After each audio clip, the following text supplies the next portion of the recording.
And if the problem framing is, no, I have to use AI, it doesn't matter what we do, I just have to use AI.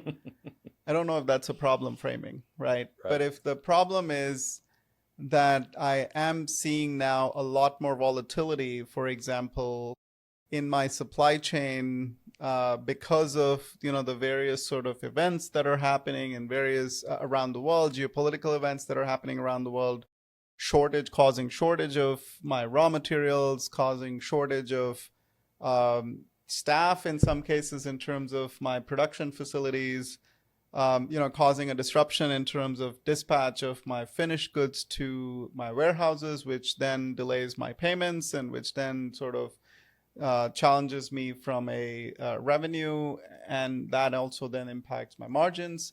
So if I start thinking about this as the core problem, again, this is a classic problem from a supply chain perspective for many industries. But if I start there and then I look at how to start, how and where the tools and the portfolio of what AI has to offer works with sort of the best teams that understand the problem on my side, I think those tend to do a lot better than the ones that are, get a little bit of a they've been a participant in a conversation where everybody's using AI for something or the other, and so they want to do that too. Mm-hmm.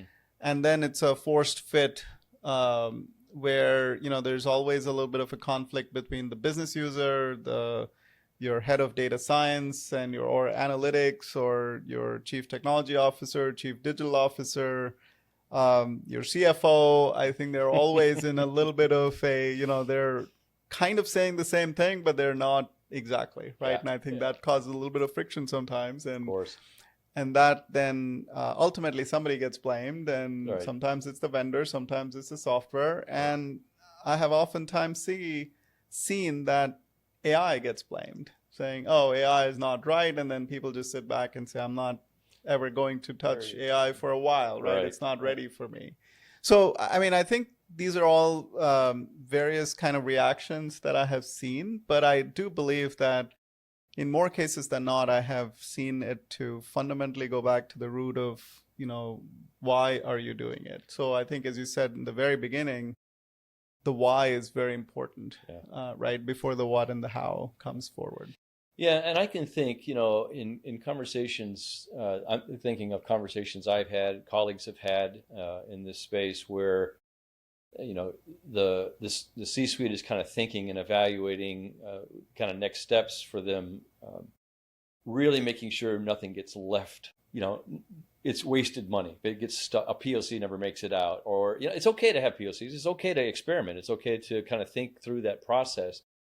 But if it's got a real output or an outcome kind of baked into the POC, putting it on the shelf is just a waste of everybody's time at the end of the day. Yeah, I mean, I think it's the mindset that matters, right? It's perfectly okay to, as you said, run proofs of concepts. Yeah. It's perfectly okay to do a pilot, right? Nobody's asking a company to go at scale on day one. Right. I think that's just not practical. Right. However, I think part of the challenge is that some of the old school mindset of how we did a little bit and then we did a little more and then we did a little more, for AI, when you have to expose it to a lot more data and a lot more context and a lot more variabilities, you don't get that when you try and sort of scope the problem so narrow.